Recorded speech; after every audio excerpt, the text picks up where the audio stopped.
So let's look at Scikit-learn, which is one of the main packages of machine learning in Python, which is very popular, which is used by a lot of people.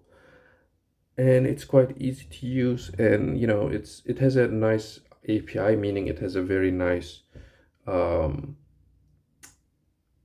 like a process to use the Scikit-learn in terms of machine learning. So let's look at that and get a bit familiar with it.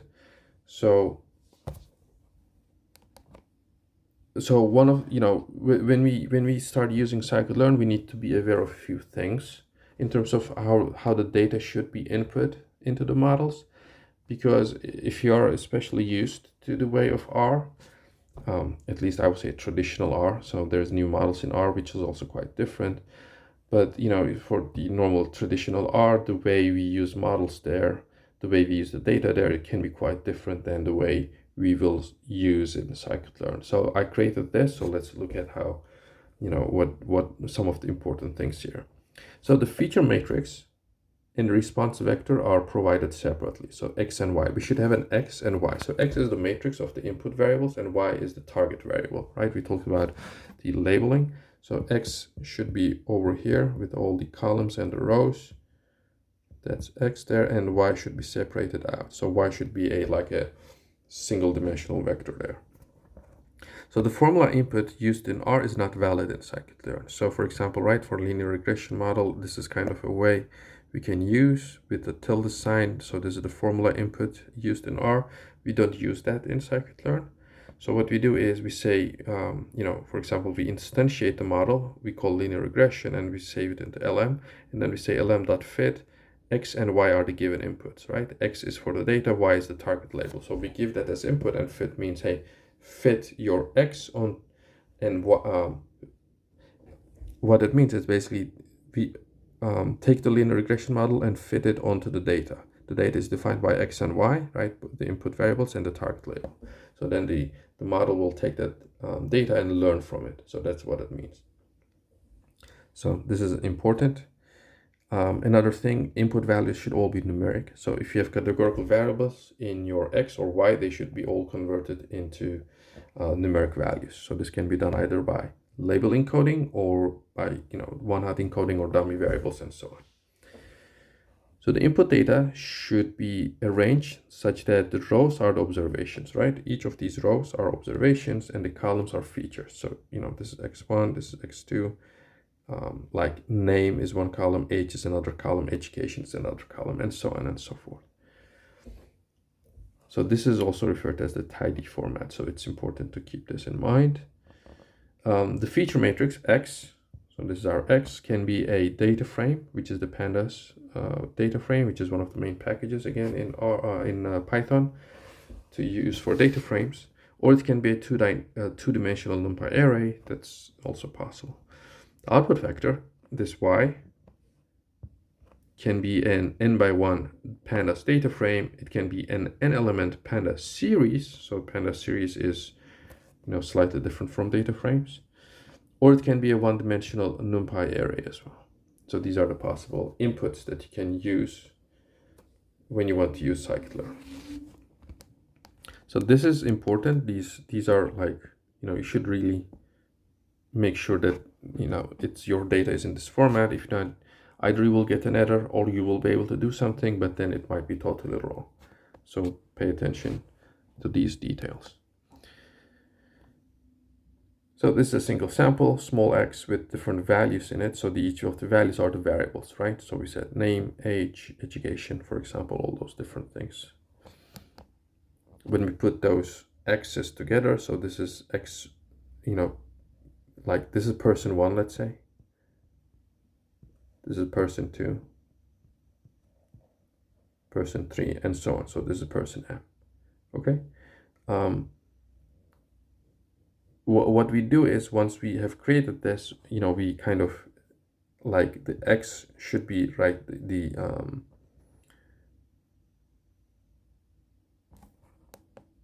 Wait, I'm sorry. This is okay. The way I define it is wrong. This is not person 1, person 2. I take it back. That's a gross mistake by me. So each row is a person. These ones are for variables. All right, let me correct that. How can I correct that? All right.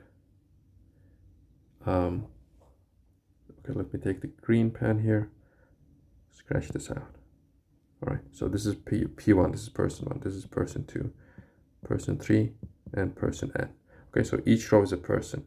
So those are signified by these superscripts.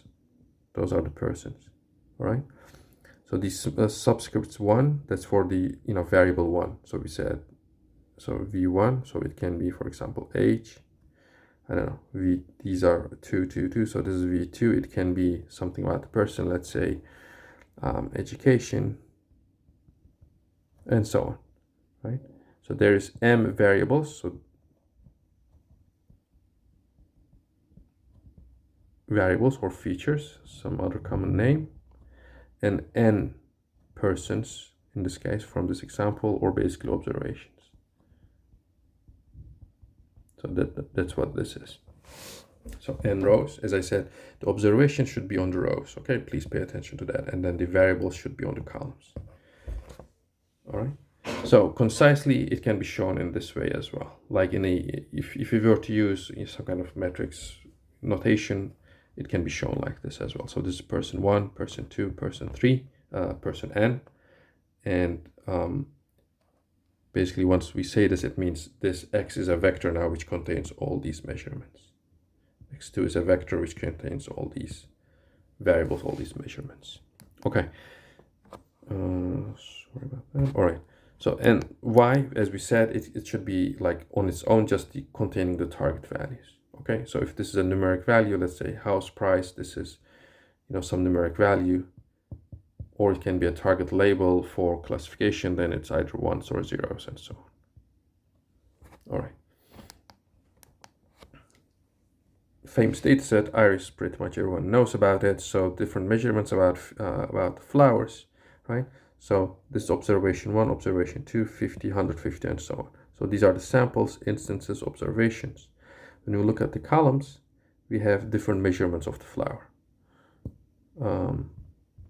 So we have the sepal length, sepal width, sepal petal length, and petal width. So these are the 4 different measurements, and you see the different values for each of the flowers. And we have the class label here, right? So this is from a setosa class, another setosa class flower, versicolor, virginica, and so on. So these are the features, as you can see. So these are the features. So that's X, the class labels. So that's Y, right? And this is how an iris flower looks like. So X is the input matrix, and Y is the target label. It can have different names like dependent variable, outcome, response, target, and so on. These X, the X matrix can have different names. It can be input, feature, predictor, and so on. So each of these X's, X1, X2, X3, X4, these measurements about the flowers can have names like this. Generally, we will use feature and variable, which is most common, but you can see different names in different sources, so be aware of that.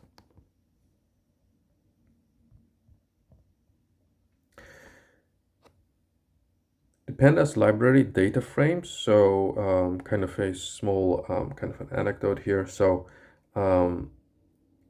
right, so generally that's how we will work with the data. So we will get maybe a CSV file or an Excel file. We will read it into Python or R as well.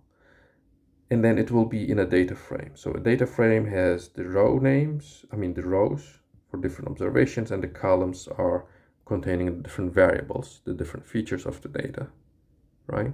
And one good thing about data frames is that we can have different types together. So we can have numeric types, logical types, character types, categorical types. All the different variables are all together in one single data frame, okay? So when we extract a single dimension out of this, it can be either a row or a column. These are called Pandas series. If we do that from a Pandas data frame, we will get a Pandas series out, all right? And then, once, we are not really going to do this here, but when we have different data sets, data frames like this, we can do different set functions on them, right? So we can take the union out of those, we can intersect those, we can do different things. and some examples, you can find this in the Pandas website on this. So the index is basically the row names in Pandas, and it plays a quite important role, because if you have different data sets, you can make use of the index values to basically do these kind of interactions between them.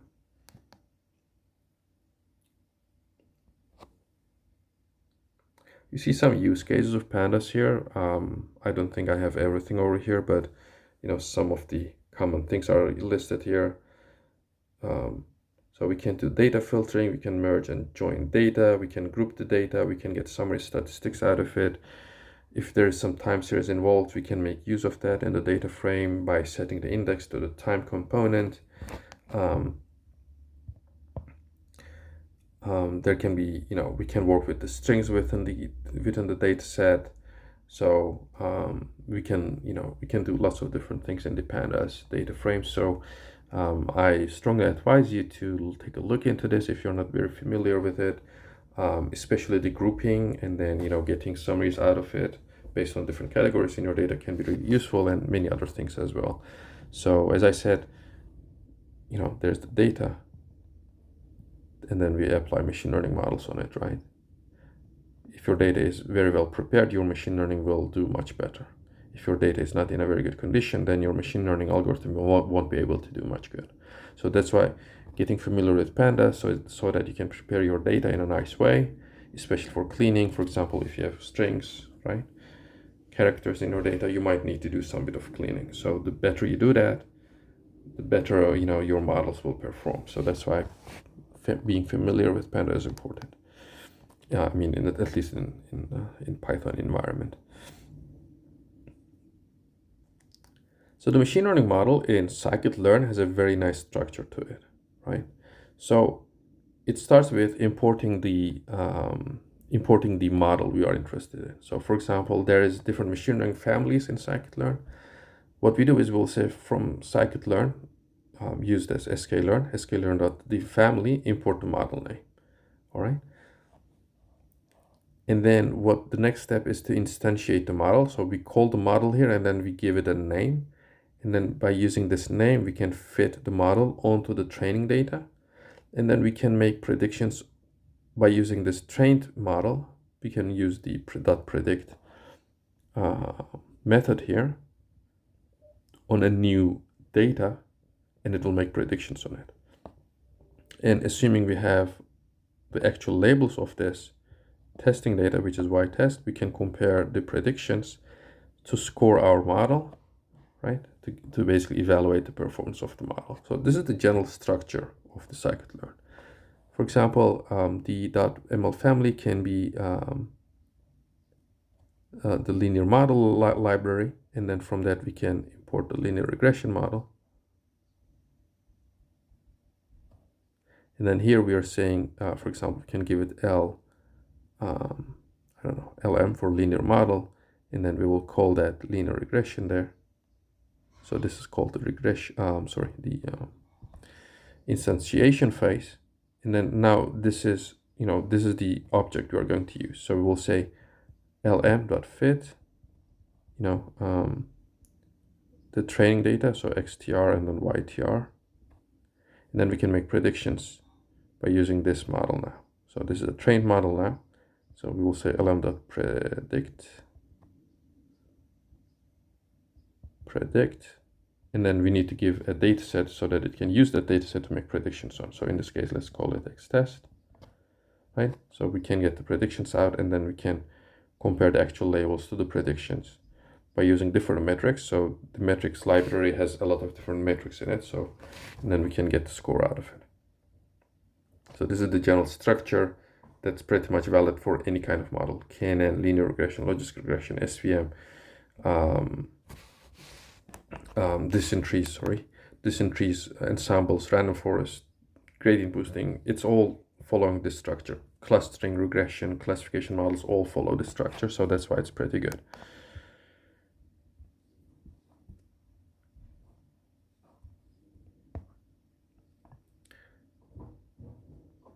So here is a summary of what we talked about. So we have the training data and then we have the training labels, right? So we use them to train our model.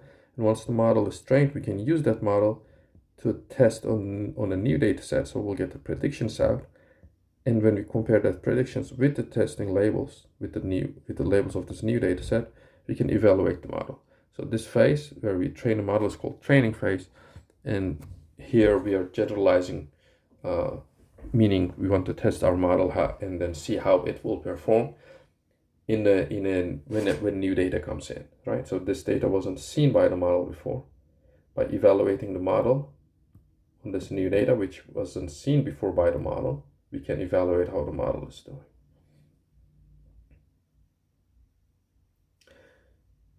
So the model.fit is valid for pretty much anything in Scikit-learn.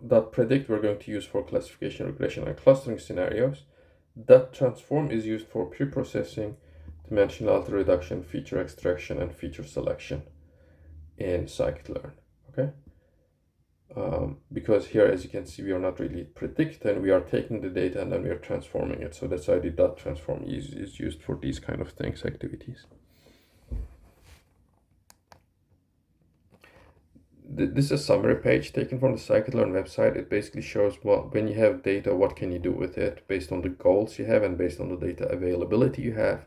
You can do either classification, regression, clustering, and maybe dimensionality reduction. This is kind of a rough guide for you what kind of models to follow. It's a pretty nice one, so you can check it out.